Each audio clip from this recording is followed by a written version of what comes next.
Hello students, आज हम twelfth class के बायोलॉजी सब्जेक्ट के chapter 1 reproduction in flowering plants में इम्पॉर्टेंट क्वेश्चन देखेंगे। ओके, जिसमें इम्पॉर्टेंट क्वेश्चन में सबसे पहला क्वेश्चन है सूक्ष्म बीजाणु जनन। सूक्ष्म बीजाणु जनन इम्पॉर्टेंट क्वेश्चन है, आप लोग इसको अच्छे से रेडी कर लें। इसको इंग्लिश में माइक्रोस्पोरोजेनेसिस कहते हैं।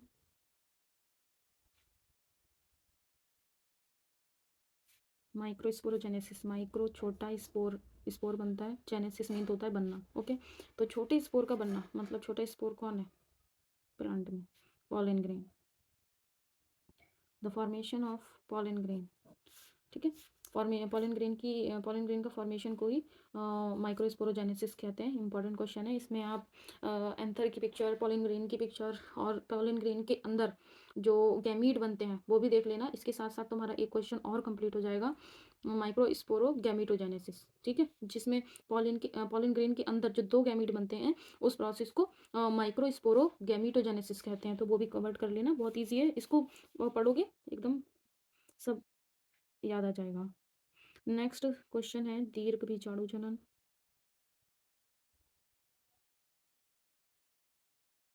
मेगास्पोरोजेनेसिस,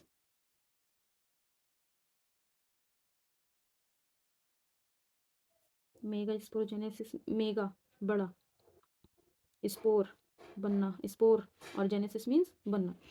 तो बड़ा स्पोर बनना, बड़ा बीज बनना, कौन होता है बड़ा बीज? आप लोगों ने बनाया है ना, ओव्यूल बनाते हैं। थोड़ा गंदा बन गया है ओव्यूल, कोई नहीं। ओव्यूल, ये पूरा ओव्यूल होता है। ओव्यूल के अंदर एम्ब्रियो सैक बनता है, एम्ब्रियो सैक, यही बड़ा बीज होता है। ओके, यही बड़ा स्पोर होता है, एम्ब्रियो सैक। और एम्ब्रियो सैक का बनना ही मेगा स्पोरोजेनेसिस कहलाता है। इसमें देखा होगा आप लोगों ने, इस टाइप से न्यूक्लियस प्रेजेंट होते हैं सेल के अंदर। तो ये इस एम्ब्रियो सैक के अंदर 8 न्यूक्लियस प्रेजेंट होते हैं और ये 7 सेल होती हैं। 1 2 3 4 5 6 और ये पूरा यहाँ से यहाँ तक ये 7। ठीक, ऊपर वाली जो चलाजल एंड पर होती है एंटीपोडल सेल, नीचे वाली माइक्रोपाइलर के पास जो होती हैं उसमें दो साइड वाली सिनर्जिड सेल, बीच वाली ये एग सेल होती है। और ये दोनों जो बीच में प्रेजेंट होते हैं पोलर न्यूक्लियाई। तो आप लोगों ने ये मतलब बनाना सीख लिया होगा अच्छे से। ये डायग्राम पूरा देख लें, बहुत इंपॉर्टेंट है। इसी से ही आपका नेक्स्ट जो थर्ड क्वेश्चन है वो पूरा रिलेटेड है, जिसका नाम है द्विनिषेचन, द्विनिषेचन, डबल फर्टिलाइजेशन।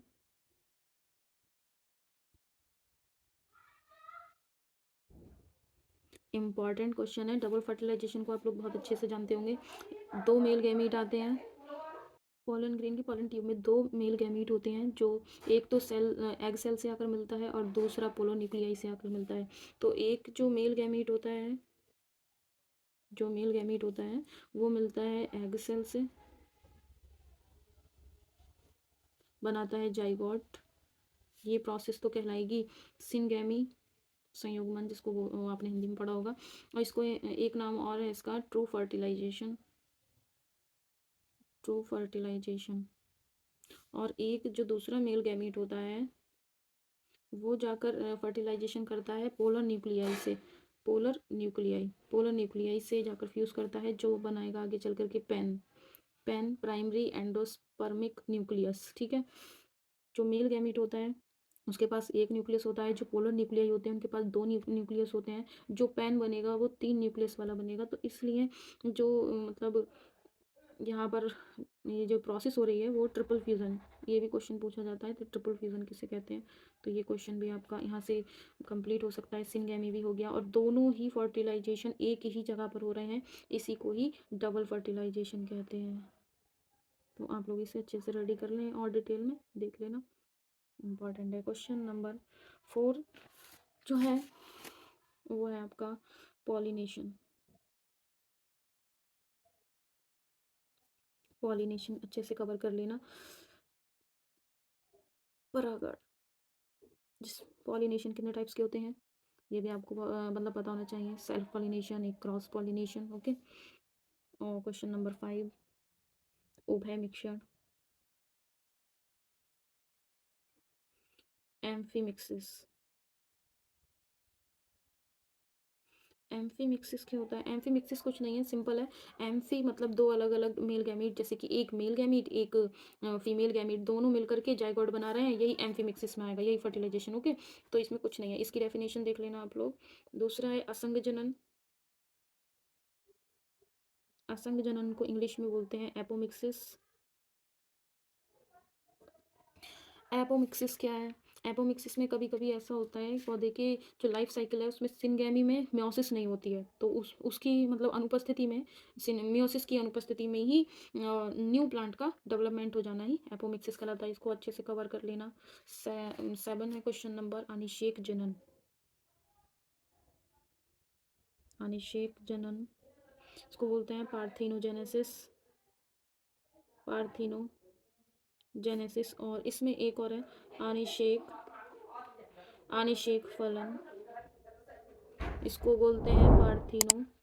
अनिषेक जनन और अनिषेक फलन, अनिषेक जनन को पार्थिनोजेनेसिस और पार्थिनोकार्पी, दोनों मतलब सेम ही है। ऐसी प्रोसेस है ये, जैसे कि जिसमें बिना फर्टिलाइजेशन के ही न्यू सीड और न्यू फ्रूट्स बन जाते हैं, वो प्रोसेस पार्थिनोजेनेसिस कहलाती है।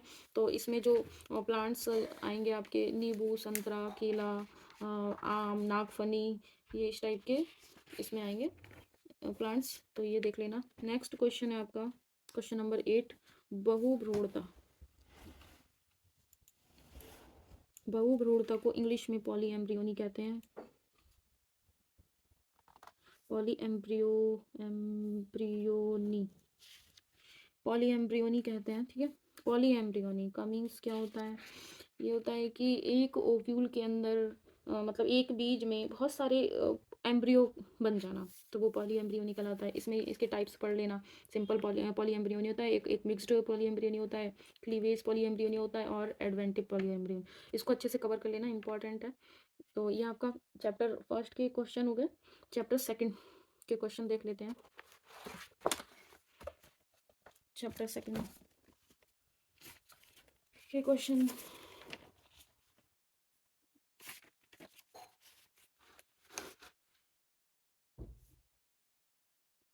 चैप्टर सेकंड है आपका sexual reproduction in humans. Okay. इसमें सबसे पहला जो क्वेश्चन है आपका वो है मानव जनन तंत्र।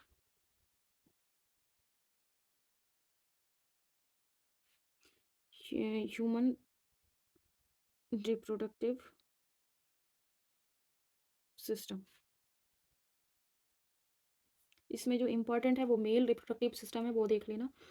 और सेकंड क्वेश्चन जो है वो आपका वो है युग्मक जनन। युग्मक जनन को इंग्लिश में गैमीटोजेनेसिस कहते हैं। गैमीटोजेनेसिस, गैमीटोजेनेसिस मतलब गैमीट का फॉर्मेशन, जेनेसिस मतलब बनना, गैमीट गैमीट का बनना। तो गैमीट के बनने की प्रोसेस युग्मक जनन कहलाती है। आपको ये दोनों में देखनी है, मेल में गैमीटोजेनेसिस देखनी है, फीमेल में गैमीटोजेनेसिस देखनी है। जो मेल में गैमीटोजेनेसिस होती है उसको स्पर्मेटोजेनेसिस कहते हैं, और जो फीमेल में गैमीटोजेनेसिस होती है उसे oogenesis कहते हैं। दोनों इंपॉर्टेंट हैं और इनसे तुम्हारे बहुत सारे क्वेश्चंस निकल आएंगे। क्वेश्चन नंबर 3 है रजोधर्म। इसका दूसरा नाम और है, अथवा में पूछा कुछ भी नाम से आ सकता है, ये मासिक चक्र या इंग्लिश में मेंस्ट्रुअल साइकिल। ओके। तो ये अच्छे से कवर कर लेना। इसमें देख लेना कि इसमें ये क्यों होता है, कैसे होता है, कौन कौन से हार्मोन्स इसमें वर्क करते हैं, हार्मोन्स का पूरा है। चौथा क्वेश्चन है वो है ह्यूमन एम्ब्रियोनिक डेवलपमेंट। इम्पॉर्टेंट है ये भी, ज़्यादा नहीं है लेकिन पढ़ लेना, क्योंकि इसमें छोटे छोटे क्वेश्चन ज़्यादा बनते हैं। इसको हिंदी में मनुष्य में भ्रूणीय विकास, मतलब जो बच्चा बन रहा होता है, फीटस मम्मा के बम में, उसका डेवलपमेंट कैसे होता है। तो जैसे कि स्पर्म एग से जाकर मिला तो जाइगोट बना, और जाइगोट से जाकर फिर एम्ब्रियो, मोरूला, ब्लास्टुला, फिर मतलब गैस्ट्रुलेशन होती है, फिर एम्ब्रियो मतलब इम्प्लांटेशन होता है, फिर एम्ब्रियोनी पूरा डेवलपमेंट चलता है। तो ये पूरा देख लेना, इसमें इंपॉर्टेंट है। नेक्स्ट क्वेश्चन जो है वो है अपरा, इंपॉर्टेंट है, बहुत पूछा जाता है ये। प्लेसेंटा इंग्लिश में बोलते हैं, जो बच्चे की मतलब फीटस की चारों तरफ जो एक कवरिंग होती है उसको प्लेसेंटा कहते हैं। इसके फंक्शन क्या होते हैं, बहुत इंपॉर्टेंट रोल है इसका।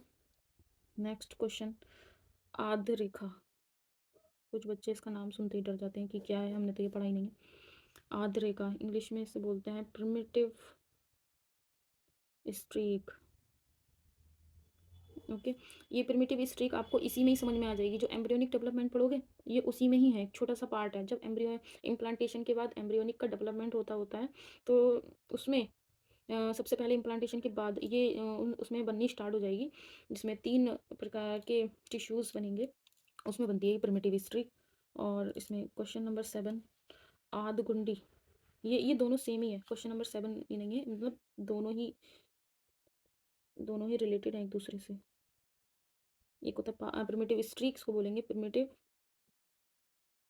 नोड, प्रिमिटिव नोड, इसको अच्छे से पढ़ना।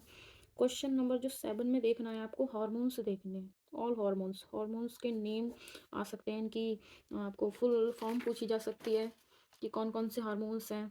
ठीक है, हाइपोथैलेमस का क्या वर्क है, ये है आपके सिलेबस में। और पिट्यूटरी का, हाँ, और LH, FSH, luteinizing hormone, follicle stimulating hormone, GnRH, gonadotropin releasing hormone, ये पढ़ना है। ऑक्सीटोसिन बहुत इंपॉर्टेंट है ये भी, और प्रोलैक्टिन, इंपॉर्टेंट हार्मोन है, ये सारे पता होने चाहिए। तो ये आपके क्वेश्चन हो चुके हैं सारे। 7 क्वेश्चन हमारे चैप्टर 2 में थे, और क्वेश्चन 8 थे वो चैप्टर 1 में थे। तो आप इसको अच्छे से कवर करें। Thank you.